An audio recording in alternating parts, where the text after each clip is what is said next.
Welcome to the Clean Slate, a podcast where we chat about facilities management, commercial cleaning, and keeping the working world safe, clean, efficient, and free from risk. I'm your host, Trista Sobek. It's good. We're live. Awesome. Welcome to the Clean Slate, everybody. We are here with Lauren Click, who is absolutely one of my favorite people right now. She's super cool. She's young and hip, but she is super smart because she graduated from ASU. I know that about you, Lauren. Yeah. She's been doing writing for OpenWorks on our blog for the past year, which I'm very appreciative of. And right now, she's going to tell us a little bit about her huge project that she's been working on called Go Compost, which is a very important initiative, and we're going to learn about it. But for facilities management, she's going to talk with us about environmental social governance and how it relates to facilities management and how we can start some composting in our buildings. It may seem intimidating, but she's going to talk us through it and tell us why it's important and how you can check that ESG box and also do some good for the world. So welcome, Lauren. Thanks for having me. I'm super excited to be here. As you said, my name is Lauren Click. I am the founder and executive director of Go Compost. We are a 501c3 nonprofit based in Arizona, but our mission is to make composting free and accessible throughout the entire United States. We're really excited to be here. We love getting more people composting at all levels. We have 7 unique programs that we offer, whether it's a school that we want to compost at, an office, a dorm, you name it, you can compost there. And it's a really great way to reduce your greenhouse gas emissions in a really impactful way that doesn't take too much time out of your day. Amazing. I love that. And it sounds also like, so a lot of times, we'll get into this whole thing. I want to introduce you and get to know your background a little bit, but companies are always looking for team builder activities. This just seems like, let's just go up to the roof and do some composting, right? And breed some worms. I mean, that sounds like a great team builder. Yeah. So that's like the first thing that I thought about. So can you tell us a little bit about how you got started in composting specifically and why you wanted to do what you're doing right now? Yeah, definitely. So I know trash isn't everyone's passion in life like it is for mine, but I've really enjoyed houseplants and gardening and being outside for most of my life. When 2020 hit, like everyone, I was on TikTok, social media, YouTube, trying to find a new hobby, really just diving into some, interesting corners of the internet and finding new crafts to try out, right? So I was stuck in an apartment and I wanted to garden and reduce my environmental impact. So I found composting. I kind of fell for a greenwash trap and bought an electric composter that was really expensive and didn't really do what I wanted it to do. It kind of just heated up my food scraps really hot and grinded it into this weird fibery texture. From there, I was like, this can't be it, right? So then I put all my food scraps in a Tupperware container and put it on my patio and thought that would compost it. That does not compost it. It just turns it into a pile of trash on your patio. You're getting closer, though. You're getting closer. And so I was inspiring my sister who lives in New York City to compost, and she tried out worm composting. And I was like, that is so gross, dude. Like, what are you doing? And she's like, no, I do it in a bucket in my house. I was like, what is wrong with you? But slowly and surely, she was showing me how much trash these worms ate every single day. And it's 2 times their body weight for anyone interested. And I was shocked. So I went down another rabbit hole, tried to learn all about worm composting, and kind of struggled in a lack of information on the internet that wasn't made in 2003. Some very outdated websites, outdated books, and all that fun stuff. And so I slowly learned how to make these worm composting bins for free out of upcycled ingredient buckets from grocery store bakeries. So they're 5-gallon buckets, primarily icing and frosting that they use for donuts and cakes. So you can imagine what my house and car smells like normally. It smells beautiful. Yeah. It's always donuts around here. And I started bringing them to these plant swap, like seed swap garden groups, probably like 2021, summer of 2021.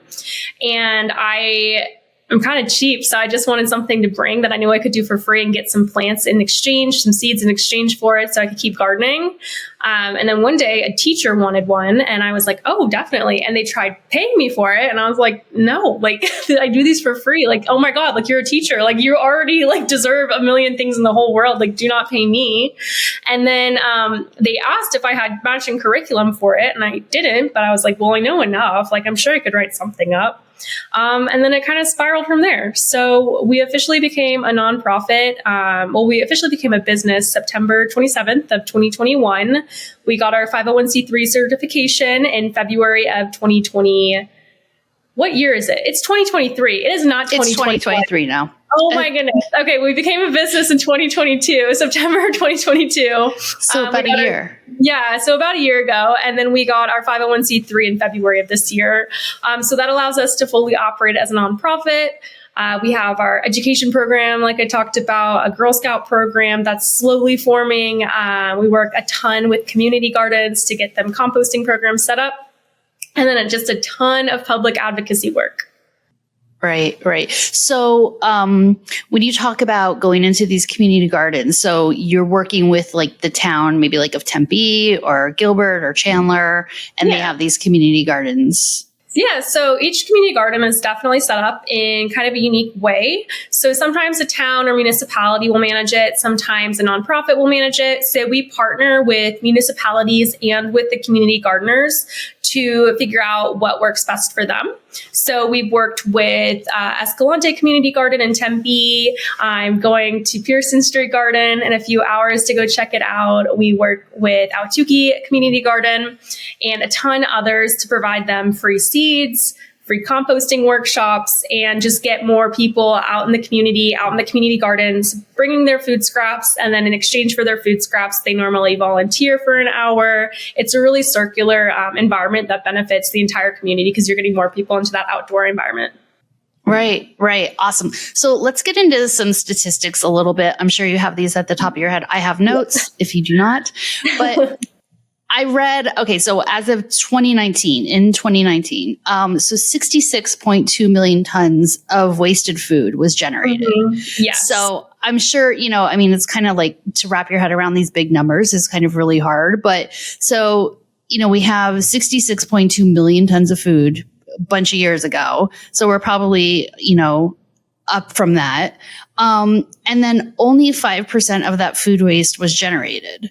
So like tiny little drop in the bucket was made into compost. Yep. And just to level set here, because I had to do some, little research on this as well.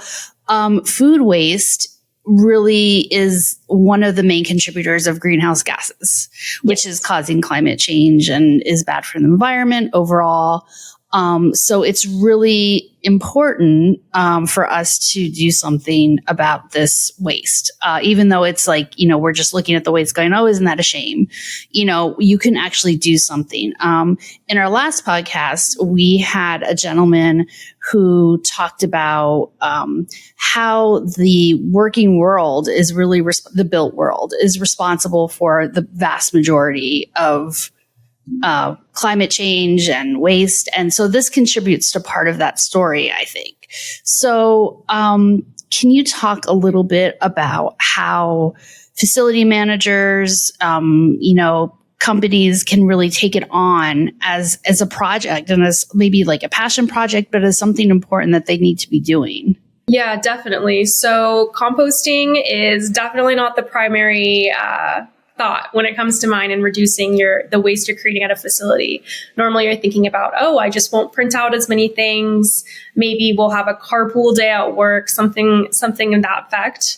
but food waste is the second largest contributor to carbon and methane emissions in the United States after cars and vehicle emissions. So you're having all of this methane and carbon dioxide go up into the air. Those are those greenhouse gases that we're talking about. So how can you, as a facility manager, help mitigate that and mitigate exactly what's coming out of your facility, whether it's a food service facility or a standard office, by introducing a composting program?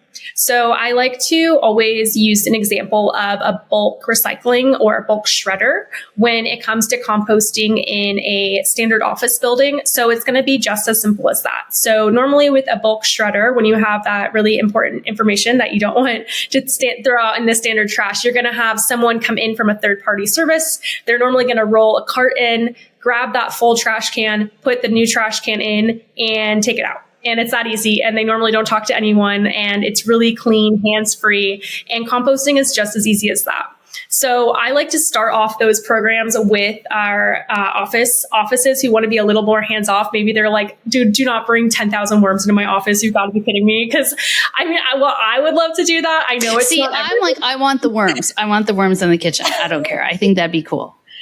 I love worms. Don't get me wrong. But like my own mother will not hold a worm, and I do this full time. So, I mean, it's definitely not for everyone. So that type of composting service is just called a curbside collection program. If it's not offered by your municipality, many municipalities are working to offer the organics pickup. So organic means just any food scraps, yard waste. So if you have a landscaped building, you could even include all of that organic waste. So starting to think, oh, what's inside and what's outside of my building.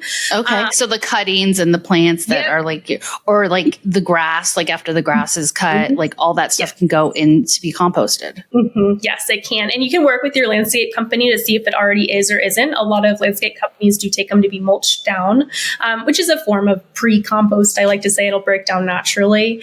But the curbside collection program is offered by a lot of small businesses throughout North America right now, and they're popping up over every major city you could think of. And so you'll just call them, explain how big your office is, how many people you have, what type of food waste you would have on a standard day, whether that's just your team break room, and maybe it's a lot of coffee grounds, a lot of K-cups. Maybe it's something more like a coffee shop where you're going to have a lot of coffee grounds and maybe some baked goods, all of that. And then in addition to reaching out to a curbside collection program, if you are creating a lot of food waste, maybe you have a lot of catered lunches or catered breakfasts, you can also work with groups like here in Arizona, there's another nonprofit called Waste Not, who's great. And they'll come and get that edible food and give it to people who need that food before it goes to be composted. So we like to say, compost what cannot be eaten, what is not edible anymore, but still be cognizant of being really responsible with the amount of food that is edible and making sure it's going to the right places. Right. Oh gosh, I love that. It's coming at it from two ends, really. So I really like that. So let's talk a little bit about. So we have ESG right now, which is really big, huge buzzword with facility managers right now. The environmental social governance, and so can you talk a little bit how this, like an initiative, if a facility management company or a facility manager started composting, how that kind of contributes to their ESG? Definitely. So ESG, environmental social governance, composting can fall into the environmental portion of it. So what you'll do is after you're composting your food scraps, you'll work with your compost collection agency, have them measure the amount of food waste you're creating and diverting from the landfill. You can then calculate that, and we have all the calculations on our website, into directly how much methane and carbon you're reducing from going to the landfill, in addition to the pounds of food waste. So it's 3 strong metrics. You have pounds of food, amount of carbon, and amount of methane right there. Super easy to implement.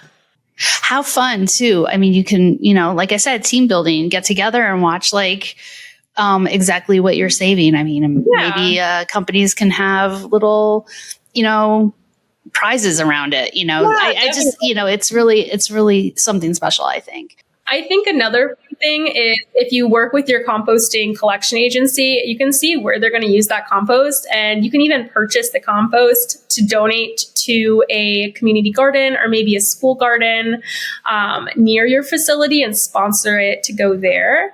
And that will hit your S, the social part of ESG. So then you're hitting your E and your S, and then volunteer, once a quarter, once a year, at that community garden space. And there you have it right there. Two in one. Bam, checked all the boxes and you can show for it. I love that so much. That's amazing. So we talked about the environmental a little bit. Can you talk a little bit about the cost savings for a corporation when it comes to this? Because, I think somebody may see this and be like, oh, I got to get the worms and I got to get this and I got to get this and I got to do this research. So, when it comes to it for most corporations in the United States, it's the bottom line. 100%. Can you talk about that a little bit?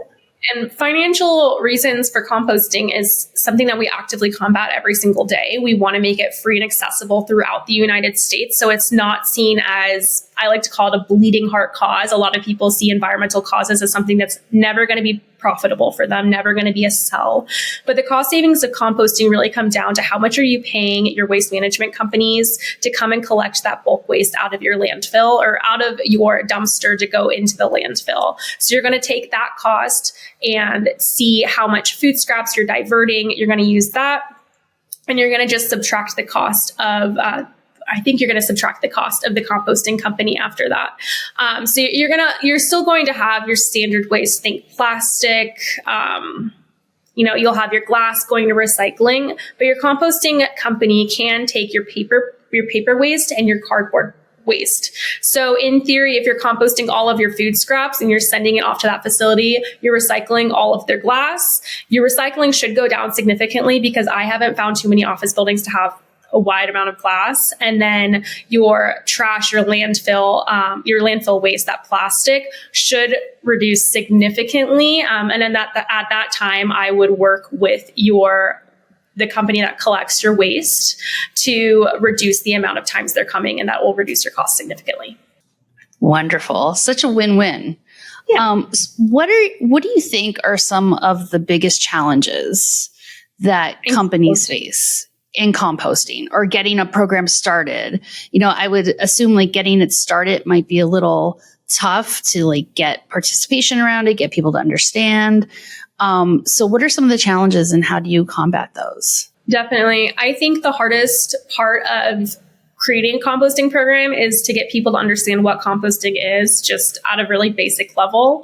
A lot of people are very frustrated with the recycling opportunities that we have here in the United States. It's really confusing. I feel like they're always changing the rules. If you move cities, it's probably different city to city, right? So having that basic level of understanding before you're beginning the program, making sure the entire team is on board and understand what is food waste and what is trash and what is recyclable is going to set you up for the most success. I would say that is the public education part is the number one problem we face right now. Right. Because I know a lot of cities and communities are changing the rules on, well, that can't be recycled anymore. Or I think Chandler just stopped part of their recycling program. So there's a large part of things that are just not being recycled. So having compost fill that gap is really important. Yeah, so most of our waste that goes into recycling centers is not being recycled for a number of reasons, right? If you're having that food waste on maybe a pizza box, it's a greasy pizza box with cheese on it, that can't be recycled, but that can be composted. So that's the difference. A lot of things that couldn't be recycled can be composted, except for that plastic and glass waste. Okay.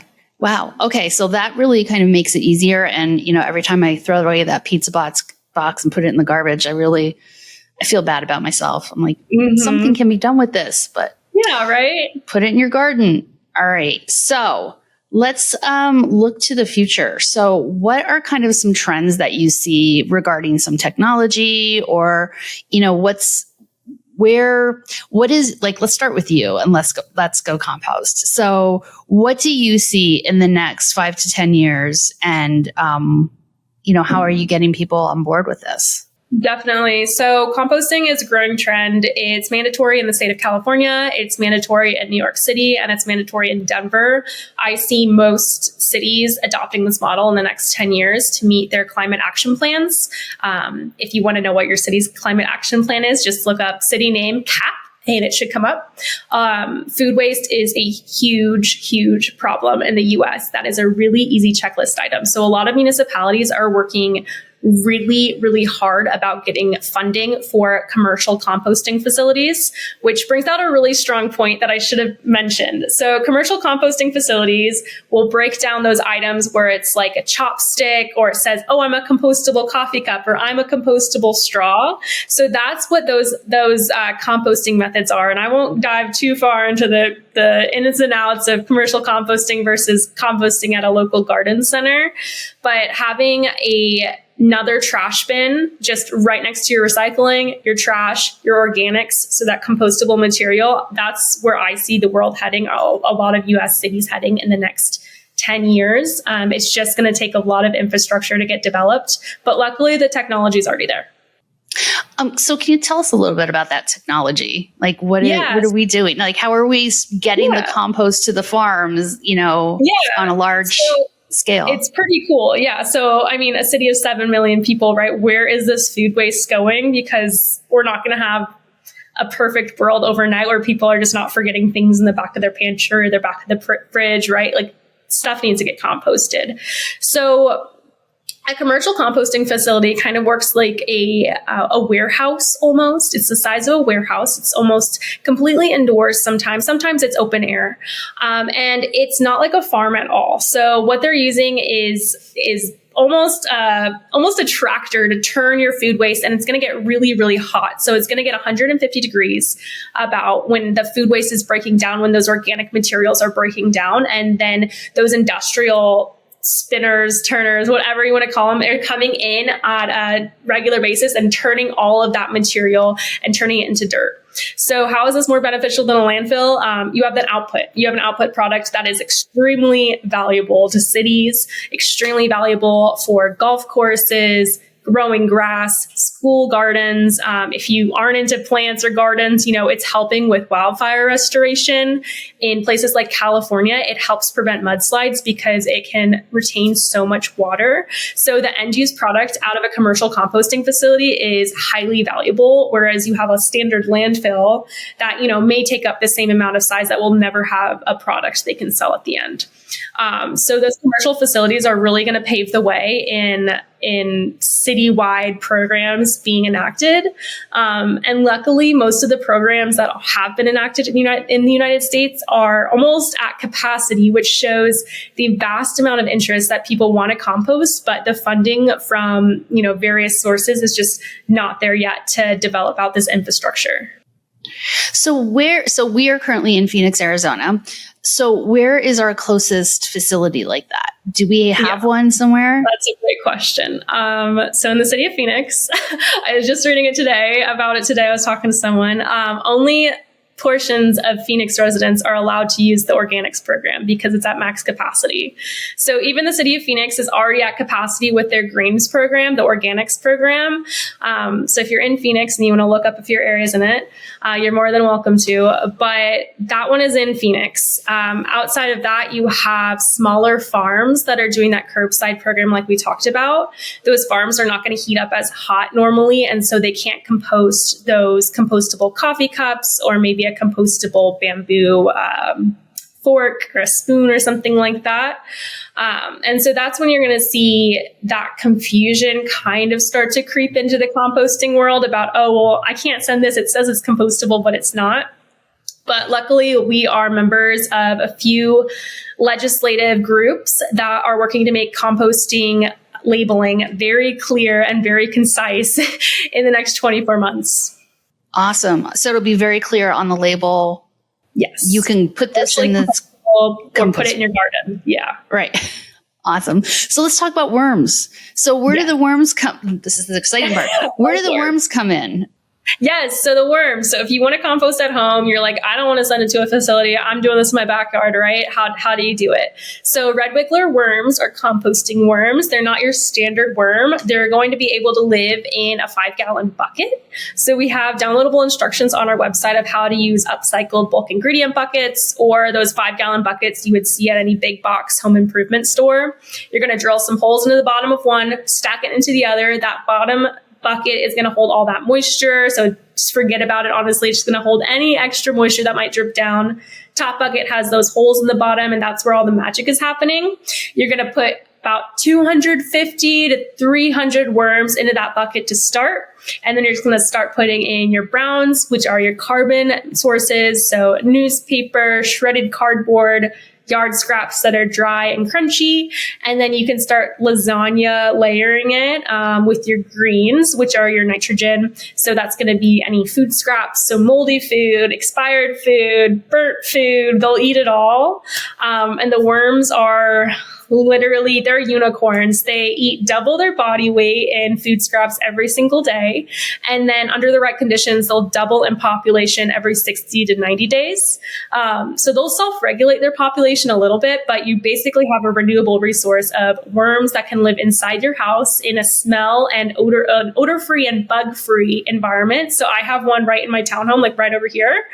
And it's magic. I love it. And it makes it so accessible and so cheap. It's maybe $10 to get started.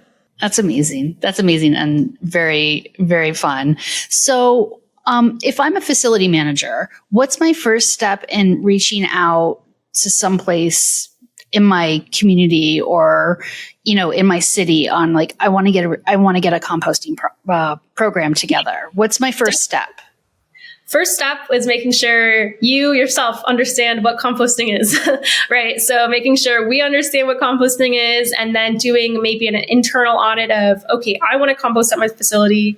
Where are we going to start? Maybe we start with one of the break rooms and we just start very slowly to make sure that the whole team can slowly learn together because not everyone is going to drop all of their workload and be like, okay, for the next 9 months, we're all only going to learn about composting, right?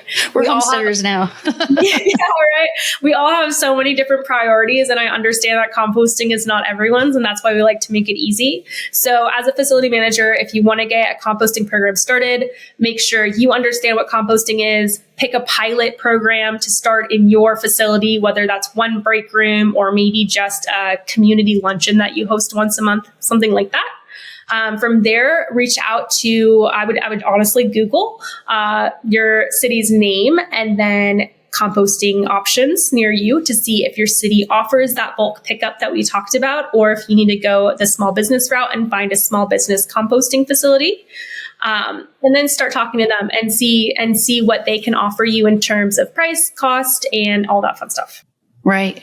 Amazing. I love that. It seems so fun. It seems fun because it's like I really am intrigued with the idea of this landfill just sitting there, right? It's not doing anything. In fact, it's very bad for the environment. It has microplastics, just bad things. And it's not doing anything, but if you compost, you are creating something that people want and that the earth needs. Essentially. And it's profitable. It's a profitable business, which is great because you have something like a landfill where not only once it's full, is it full and you have to go dig up new ground that could have been, a forest or desert or whatever, right?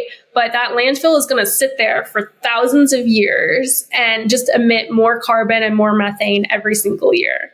So that's the craziest part, is that the landfill isn't just a one and done. It's almost an ongoing issue for forever, right? Because it's never going to stop emitting those chemicals into the ground and into our air.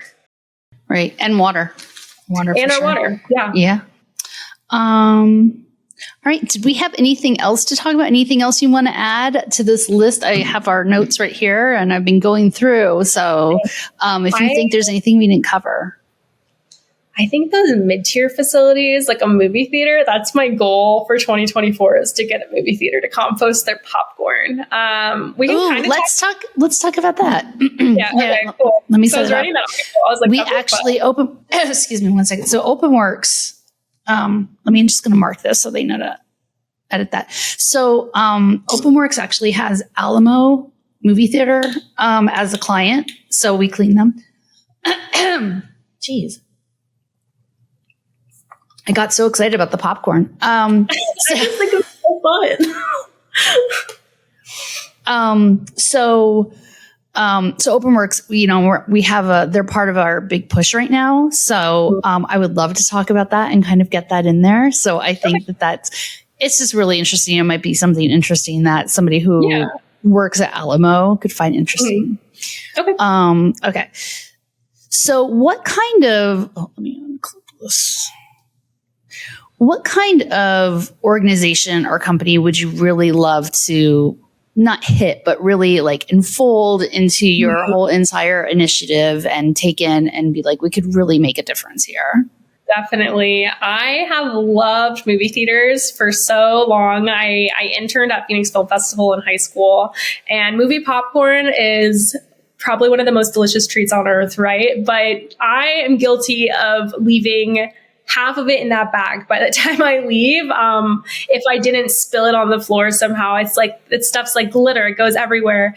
So I would love to see how movie theaters can contribute to their ESG goals by reducing their food waste with popcorn. It's created, I don't even know how much popcorn's created at every single one, but in my mind, there's millions of little kernels of popcorn in every single theater, right? And you're leaving the theater, seeing it all on the floor. Well, that's not edible at that point, right? But what can you do? You can sweep it up. And even though it's a little grimy and a little gross, you can still compost it, right? That'll break down into dirt. So I would love to see movie theaters reduce their food waste, specifically with popcorn, through composting. Even if you started just with popcorn. Right. I think that would be an interesting test to just be like, okay, we're just going to do the pop, because, we have movie theaters now that have like full dine-in service now. Yes. So even if we're just like, let's just look at the popcorn. What about, I'm sorry if this is a dumb question, what about the oil that's used? Yeah, that's a great question. So if it's super oily, it's gonna depend. In a home composting environment, you're not gonna want to put in products like grease, butter, or something that's super buttery, something that has a lot of meat on it, something that has a lot of bones in it. When we think about what can decompose, you're like, well, animals decompose. People. We can break down these materials, but in a tiny environment, that's not as likely to happen as quickly, and that's when you can get bugs and odor. But if you're using a commercial composting facility, those types of facilities are perfectly set up to compost these items like grease, butter, oil, oily popcorn, anything you can think of, they can probably break it down if it's that organic material. But again, just be open and honest with your composting company about exactly what you put into this product so that they know what they're going to get out of it. And then you can also have them test the compost after to see how the compost is looking. What's that soil structure looking like afterwards?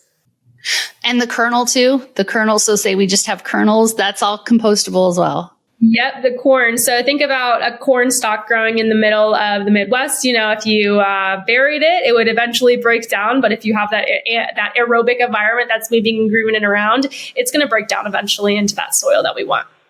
Right. I love that. I see some kind of co-branding thing going on with popcorn and Let's Go Compost. It'd be fun. I mean, Earth Day's coming up faster than we think. So if you start a pilot in January, by April, you're good to go. That's amazing. I love that.